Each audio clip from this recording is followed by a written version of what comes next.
Good morning, good morning, good morning. আজকে আবার চলে এসেছি আর একটা নতুন ব্লগ নিয়ে। তো আজকের মানে সকালের যেরকম জল টল খাওয়ার সব খাওয়া হয়ে গেছে কমপ্লিট। যেহেতু আজকে টিউসডে, আমরা আজকে খাই হচ্ছে ভেজ। তো হনুমানজির ভক্ত আমরা আমরা সবাই। তো আজকে হনুমানজির জন্য আমরা আজকে মানে পুজো করি বলে আমরা খাই আজকে ভেজ। ঠিক আছে, তা ভেজের রান্না করাটা তো খুব মুশকিল।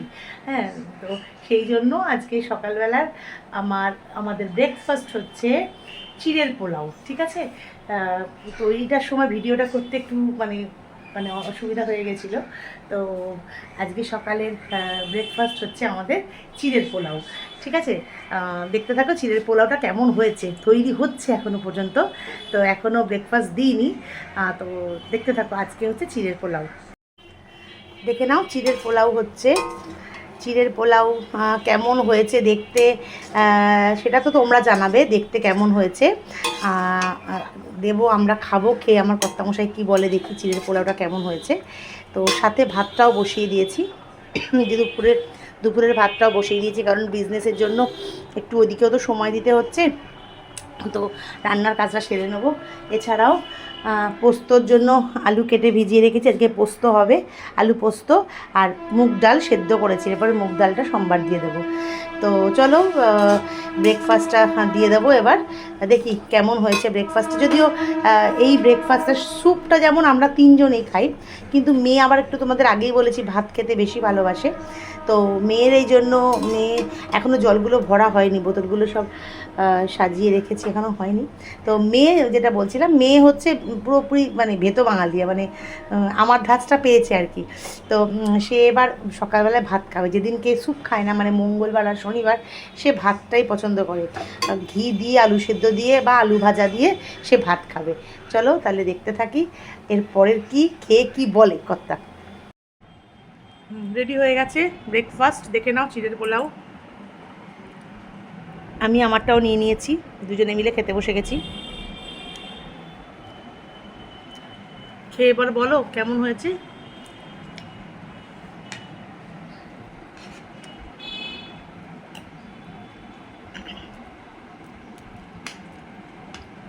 ঘিটা কমই দিয়েছি, বেশি দিইনি। একটু শুকনো শুকনো ওইদিকে তো ভালো হয়েছে। হ্যাঁ, একটু একটু ঝরঝরেই করেছি। একটু ঘি দিলে পারতে। না, বেশি ঘি খেতে হবে না, আমি ইচ্ছে করেই ঘিটা কম দিয়েছি। ঠিক আছে তো, মেয়ে এখনও খেতে বসেনি। শুভ মঙ্গলবার, আজ বজরংবলী কালী, মা কালীর পুজো করি। আজকে ভেজ খাই সারাদিন আমরা, ব্রেকফাস্ট থেকে শুরু করে লাঞ্চ ডিনার সবটাই ভেজ করি। তো সকাল থেকে উঠে ব্রেকফাস্ট রেডি করে তারপরে পুজোটা করে নিই। পুজো করে পুজোটা করার পরে বাকি রান্নাবান্না শুরু করি। তা পুজো আজকে হচ্ছে মঙ্গলবার, শনিবার, মঙ্গলবার, বৃহস্পতিবার, মানে আমার পুজো করতে একটু সময় লাগে। কেন লাগে মানে সিংহাসনটা সাজাতেই আমার অনেকক্ষণ সময় লাগে। আর তারপরে ঠাকুরের বাসনটা অন্যদিন যেমন সাবান দিয়ে মেজে ফেলি, তো বৃহস্পতিবার, শনিবার, মঙ্গলবার দিন মাটি, সাবান সবটা দিয়ে একটু ভালো করে, তেঁতুল দিয়ে ভালো করে প্রত্যেকটা, মানে পেতলের বাসন তো তো একটু ভালো করে মাজি। তো মেজে ভালো করে একটু মানে সিংহাসনটা সাজিয়ে পুজোটা করি আর কি। তো আজকেও সাজিয়েছি, তাই একটু সময় মানে বেশি লাগে মঙ্গলবার দিন। তারপর বই পড়ি, অনেকগুলো বই পড়ি, যেমন আমার গুরুদেবের বই পড়ি, তারপরে আদ্যাস্তোত্র পাঠ করি, তারপরে হনুমান চালিসা পড়ি, হনুমানজির আরতি করি।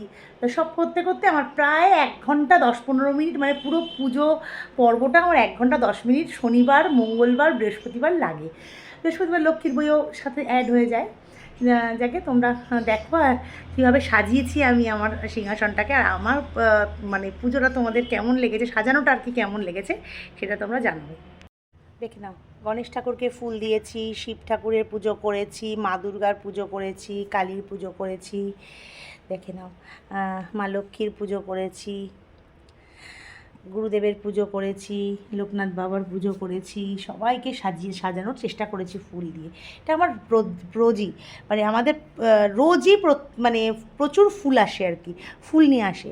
আবার বৃহস্পতিবার দিন যেমন মা লক্ষ্মীকে আমি মানে আমার কর্তার ইচ্ছা আর কি, ও নিয়ে আসে পদ্ম ফুল, গোলাপ ফুল, জবার ফুল, সব দিয়েই পুজো করি। বৃহস্পতিবারের পুজোটাও তোমার সাথে শেয়ার করব। আবার মঙ্গলবার আর শনিবারও ও মানে নিয়ে আসে হনুমানজির জন্য। এই দেখো গোলাপ নিয়ে এসছে, হনুমানজির জন্য গোলাপ নিয়ে এসছে, লাড্ডু দিয়ে পুজো দিতে বলে। আবার মালা তো আছেই, জবা ফুলের মালা তো আছেই সবার জন্য। এইভাবে সবাইকে পুজো দিয়ে দিয়েছি, বই পড়ে ফেলেছি, একদম পুজো কমপ্লিট। মানে ভীষণ শান্তি লাগে যে পুজোটা কমপ্লিট করতে পারলে। আর পুজোটা যদি ভালো করে মানে দিতে না পারি না, আমার সবার ওপরে মাথাটা গরম হয়ে যায় আর কি, বিশেষ করে মেয়ের ওপরে বেশি মাথা গরম হয়ে যায়। যে পুজোটা সময় যদি কেউ বিরক্ত করে, আমার ভীষণ মানে খারাপ লাগে।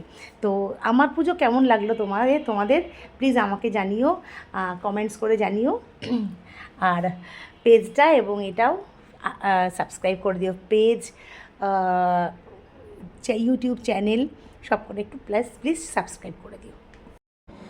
আচ্ছা, আজকে আমাদের ভেজ আইটেমের মধ্যে ছিল ভাত, আলু পোস্ত, ফুলকপি ভাজা, ফুলকপির বড়া আর কি, আর হচ্ছে এটা পটলের দোরমা, ঠিক আছে, পটলের দোরমা, আর হচ্ছে পোস্ত বাটা, একটু নরম হয়ে গেছে পোস্ত বাটাটা আজকে যদিও, আর ডাল, ঠিক আছে। আজকে ভেজ আইটেমের মধ্যে আমাদের দুপুরের মেনু হচ্ছে এইটা, ডাল, পোস্তটা একটু মানে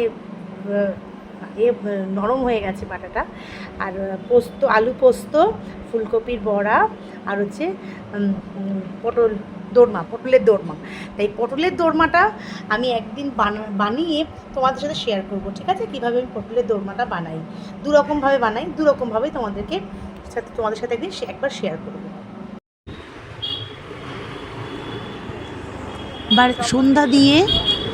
সন্ধ্যা দেওয়ার পরে তিনজনে মিলে বেরিয়ে পড়লাম একটু শ্রীরামপুরের উদ্দেশ্যে। তিনজনে মিলে গেলাম, কিছু মার্কেটিং করার ছিল, একটু বেড়াতে যাবার ইচ্ছে আছে, কোথায় যাব সেটা পরে শেয়ার করব। তো তিনজনে মিলে বাজার কলকাতায় ঢুকে পড়লাম। তারপরে অনেক কেনাকাটি করলাম। প্রথমে ওর বাবার জিনিস দেখলাম, তারপরে মেয়েরটা দেখলাম, তারপরে ওর বাবা দেখছে, টি শার্ট দেখছে, অনেক কিছু কিনলাম আর কি, তিনজনে মিলেই কিনেছি। এতটাই কিনে ফেলেছি তিনজনে মিলে যে ওখান থেকে একটা গিফটও পেয়ে গেলাম আর কি। তো মেয়েরও খুব পছন্দ হয়েছে, ওখান থেকে একটা গিফট পেয়ে গেলাম। তো আজকের আমার ব্লগটা তোমাদের কেমন লাগলো জানিও প্লিজ।